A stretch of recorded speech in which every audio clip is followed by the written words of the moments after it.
నమ శివాయ. భం భైరవాయ నమ. నమో రాజశ్యామలాదేవి నమ. విధాత టీవీ ప్రేక్షకులందరికీ కాళభైరవుడు ఆ అమ్మ రాజశ్యామలాదేవి ఆశీస్సులు ఉండాలని మనస్ఫూర్తిగా కోరుకుంటూ మీ విశ్వసాయి గురూజీ. ముందుగా మన పీఠం మన క్షేత్రంలో జరిగేటువంటి ఈ నెల 17వ తేదీ అమావాస్య శుక్రవారం. ఈ అమావాస్య శుక్రవారం రావటం చాలా విశిష్టమైనటువంటి రోజు. ఆ రోజు ఒక మిరకిల్ మీ జీవితంలో జరగబోతుంది. అలాంటి మిరకిల్ జరగాలంటే దైవశక్తి మీకు తోడుగా ఉండాలి. మీ సంకల్పం నెరవేరాలి అంటే దైవశక్తి అండగా ఉండాలి. అందులో కాళభైరవుడు అంటే కాలానికే అధిపతి కదా. ఇటువంటి కష్టకాలంలో మనకి ఆ భైరవుని యొక్క అండ, ఆ రాజశ్యామలాదేవి యొక్క శుభాశీస్సులు మనకుంటే తప్పకుండా ఇక్కడ మనం అన్నీ సాధించుకోగలుగుతాం. అందుకే అమావాస్య శుక్రవారం రోజు, ఆ రోజు మన పీఠంలో రాజశ్యామల సమేత మహాకాళభైరవ హోమం జరుగుతుంది. అందులో ఎప్పట్లాగే మృత్యుంజయుడికి చేస్తాము.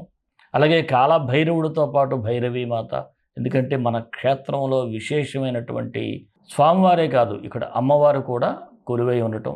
అలాగే స్ఫటిక శివలింగేశ్వరుడికి పంచామృత అభిషేకం, ఇలా ఎంతో దివ్యమైనటువంటి కార్యక్రమాన్ని ఆ రోజు మనం చేయబోతున్నాం. ఎవరికైనా మీ జాతకంలో ఎటువంటి దోషాలున్నా, అలాగే మీకు ఏదైనా పనుల్లో ఆటంకం ఉన్నా, వివాహ సమస్యలు, ఉద్యోగ సమస్యలు, విదేశీయానం సంబంధించి కానీ ఏదైనా సమస్యలు ఉన్నట్లయితే సకల సమస్యలకు కూడా ఏకైక పరిష్కారం ఈ హోమం. తప్పకుండా అందరూ కూడా ఈ హోమంలో పరోక్షంగా పాల్గొనండి. ప్రత్యక్షంగా పాల్గొలేకపోయినా పరోక్షంగా పాల్గొని మీరు స్వామివారి ఆశీస్సులు తీసుకుంటే తప్పకుండా మీకు అన్ని పనులు కూడా జరుగుతాయి. అయితే ఎవరైనా హోమంలో పాల్గొనాలి అనుకునే వారికి ఇక్కడ స్క్రీన్ మీద స్క్రోల్ అవుతున్నటువంటి నెంబర్కి వాట్సాప్ మెసేజ్ చేయండి. అమావాస్య హోమం అని చెప్పి వివరాలు తెలియచేయబడతాయి. అలాగే ఈ హోమం అనంతరం మీ గోత్రనామాలతో ఇక్కడ ఏదైతే మేము పూజ ప్రారంభిస్తామో ఆ గోత్రనామాల వీడియో మీకు పంపించబడుతుంది. అలాగే ప్రతి ఒక్కరికి కూడా ప్రసాదం పోస్ట్ ద్వారా మీ ఇంటికి చేరుతుంది. ఇంకా మనం గోసేవ, అనాథ బిడ్డల సేవ చేస్తున్నాం. ఈ సేవలో కూడా మీరు పరోక్షంగా పాల్గొన్నటువంటి అదృష్టం, భాగ్యం కూడా మీకు దక్కుతుంది. మరి రాశిఫలాల్లోకి వెళ్ళిపోదాం. వెళ్ళే ముందు నాకు ఒక చిన్న సహాయం చేయండి. ఏమిటంటే ప్రతి వీడియోను కూడా మీరు ఒక లైక్ చేయండి. అలాగే హైప్ వస్తే హైప్ను కూడా మీరు క్లిక్ చేయండి. అందరికీ షేర్ చేసి మహత్తరమైన కార్యక్రమంలో పాల్గొనడానికి కానీ, ఒక మిమ్మల్ని సపోర్ట్ చేసే ఇటువంటి రాశి ఫలాలు వినటానికి కానీ 10 మందికి షేర్ చేయండి. ఒకవేళ మీరు సబ్స్క్రైబ్ చేసుకోకపోతే మన యొక్క ఈ ఛానల్ని సబ్స్క్రైబ్ చేసుకోండి. మరి రాశి ఫలాల్లోకి వెళ్ళిపోదాం.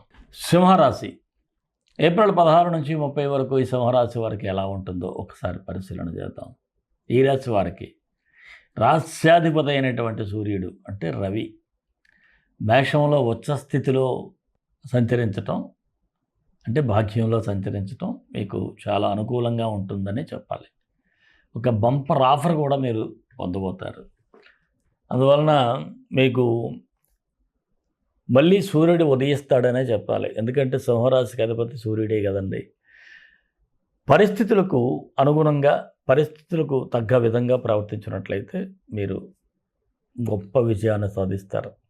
అయితే మీకు తెలుసు కదా ఎలా ఉండాలి. ఎప్పుడు మీరు కొట్టిన పిండే ముందుకు వెళ్ళండి.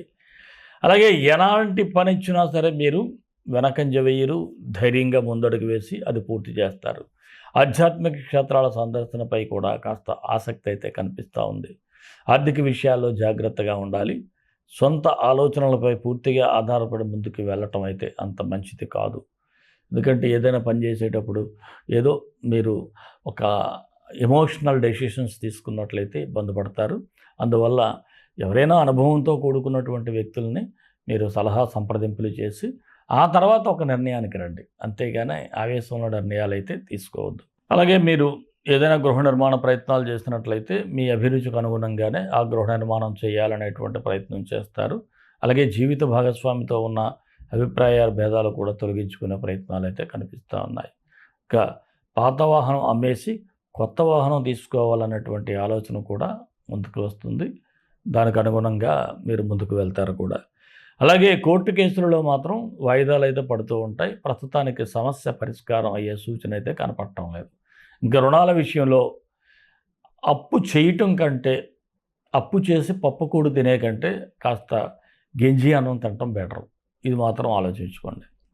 ఎందుకంటే ప్రస్తుతం మీరు అప్పు చేయగలుగుతారు కానీ తీర్చడం అంత ఈజీ అయితే కాదు. అలాగే ఏదైనా ఒక ప్రయాణం చేసేటప్పుడు మాత్రం చాలా అప్రమత్తంగా ఉండాలి, చాలా జాగ్రత్తగా ఉండాలి. ఇక దూర ప్రాంత బంధువుల నుంచి కొద్దిగా మనసుకి బాధ కలిగేటువంటి వార్తలు కూడా వినేటువంటి సూచన ఉంది. ఇక నిరుద్యోగులకు అనుకూలంగా ఉంది. అవకాశాలు వస్తాయి, చిన్నదో పెద్దదో దాన్ని అందుకునే ప్రయత్నం చేయండి. ఇక రాజకీయ నాయకులకు కూడా అనుకూలంగా ఉంది. మీరు శత్రువర్గంపై అంటే ప్రత్యర్థులపై విజయాన్ని సాధిస్తారు. అయితే కొంతమంది మీకు నీడలా మీతో పాటే నడుస్తూ ఉంటారు. అంతర్గత శత్రువులు అంటారు. మీతోనే ట్రావెల్ చేసి మీతోనే ఉంటూ మిమ్మల్ని ఇబ్బంది పెడతారు. వారిని కనిపెట్టడంలో మాత్రం మీ ఫెయిల్యూర్ అయితే స్పష్టంగా కనిపిస్తూ ఉంది. అలాగే ఉద్యోగస్తులకైతే అంత సానుకూల దృక్పథమే కనిపిస్తూ ఉంది. అయితే కొద్దిగా మీరు ఏదైనా ఒక పని చేసేటప్పుడు మాత్రం ఆ పని మీద కాస్త కాన్సన్ట్రేట్ చేయటం, ఒకసారి మరలా ఆ పనిని ఫోకస్ చేసి మొదటి నుంచి ఏం చేశారు, ఎలా చేశారు అనేది ఒక రివ్యూ చేసుకోవటం బెటర్. అలాగే మీ కోవర్కర్స్తో కానీ ఇతరత్ర ఆఫీసులో ఉన్నటువంటి పెద్దవారితో కానీ అనవసరమైనటువంటి ఆర్గ్యుమెంట్లు పెట్టుకోవడం అంత మంచిదైతే కాదు. ఎందుకంటే ఆ ఆర్గ్యుమెంటే అనవసరమైన సమస్యలను కూడా సృష్టించవచ్చు. అలాగే చివరి వారంలో అధికారుల నుంచి మాత్రం మీకు కాస్త బ్లెస్సింగ్స్ అయితే ఉంటాయి. అలాగే వృత్తి వ్యాపారస్తులకైతే సానుకూలంగా ఉంది. ఎంతైతే పెట్టుబడి పెడతారో దానికి తగ్గ రాబడి కూడా మీరు తీసుకురాగలుగుతారు. అంతా అనుకూలంగా ఉంది. అలాగే ఈ మంత్ చివరి వారంలో మీరు చక్కగా ఒక దీర్ఘ ప్రణాళికలు అవి జాగ్రత్తగా వేసుకున్నట్లయితే బాగుంటుంది. భాగస్వామి వ్యాపారస్తులకైతే ఏదైనా ఒక పని చేసినట్లయితే 1-4 సార్లు ఆలోచించేసుకోండి. కొత్త ఒప్పందాలు చేసినా ఏం చేసినా సరే మీరు ఏదో ఒక సంతకం పెట్టిస్తే సరిపోతుందంటే కాదు, జాగ్రత్తగా ఆలోచించండి. చిరు వ్యాపారస్తులకైతే మంచి లాభాలు కనిపిస్తూ ఉన్నాయి. షేర్ మార్కెట్ అయితే కాస్త దూరంగా ఉంటేనే మంచిది. కళాకారులకైతే అవకాశాలు వస్తాయి. టీవీ, సినీ, ఇతర కళాకారులందరికీ అది మీరు సద్వినియోగం చేసుకోవాలి. అంటే ఏమిటి, అక్కడ మీ టాలెంట్ని ప్రూవ్ చేసుకోవాలి. అక్కడ మాత్రం జాగ్రత్తగా మీ టాలెంట్ని ఇంప్రూవ్ చేసుకోవడానికి సిద్ధంగా ఉండండి. విద్యార్థులకైతే అనుకూలంగా ఉంది. పోటీ పరీక్షల్లో విజయం కూడా సాధిస్తారు. అయితే ఉన్నత విద్య కోసం బయటికి వెళ్ళాలనే ప్రయత్నాలు చేసేవారికి కూడా సానుకూలంగా ఉంది. ఆరోగ్యపరంగా చూసినట్లయితే ఈ రాశి వారు కాస్త కేర్ తీసుకోవాలి. ముఖ్యంగా ఏమిటంటే సరైన నిద్ర లేకపోవడం కూడా మీకు ఇబ్బందిగా అనిపిస్తూ ఉంది. అనారోగ్యానికి గురి అయ్యేటువంటి పరిస్థితులు కూడా కనిపిస్తూ ఉన్నాయి. ప్రేమికులైతే కాస్త నిదానంగా వ్యవహరించాలి. ఒకరిపై ఒకరు నమ్మకాన్ని పెంచుకోవాలి. ఒకరినొకరు గౌరవించుకోవాలి. మరి ఈ రాశి వారికి అనుకూలమైన తేదీలు 20, 22, 26. కొద్దిగా నిదానంగా వ్యవహరించాల్సిన తేదీలు 16, 24, 28. మరి సింహరాశి వారికి మరిన్ని మంచి ఫలితాల కోసం విశ్వగురు సక్సెస్ మంత్రాలు పఠించండి, విజయాలు సాధించండి. ఈ రాశి వారికి బుధగ్రహానికి పరిహారం చేసుకుంటే సరిపోతుంది. బుధగాయత్రి ఓం గజధ్వజాయ విద్మహే సుఖహస్తాయ ధీమహి తన్నో బుధ ప్రచోదయాత్. ఈ మంత్రాన్ని 18 సార్లు ఉదయం సాయంత్రం కూడా చాంటింగ్ చేయండి. అలాగే నానబెట్టినటువంటి పెసలు దేశీయ గోవుకి పెట్టండి బుధవారం పూట, బాగుంటుంది. అలాగే మీకు వీలైతే అమావాస్య నాడు దగ్గరలో ఏదైనా కాలభైరవుడు ఉంటే అక్కడ దర్శనానికి వెళ్ళండి. ఇంకా ఈ సింహరాశి వారికి మరి అష్టమ శని కాబట్టి శనికి గురువైనటువంటి కాలభైరవుడికి మీరు ఆరాధన చేయాలి. వీలైతే ఇక్కడ మన పీఠంలో జరిగేటువంటి ఈ పరోక్ష హవనంలో మీరు పరోక్షంగా పాల్గొన్నట్లయితే మీకు అన్ని శుభ ఫలితాలు అయితే ఉంటాయి. మరి మన ఇష్టదైవం కాలభైరవుడు, కాలభైరవ గాయత్రి.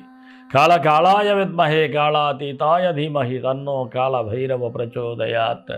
సర్వే జనా సుఖినో భవంతు, లోకా సమస్తా సుఖినో భవంతు. దేశం కోసం, ధర్మం కోసం, భారతీయ సంస్కృతి విలువల కోసం పాటుపడదాం. స్వస్తి.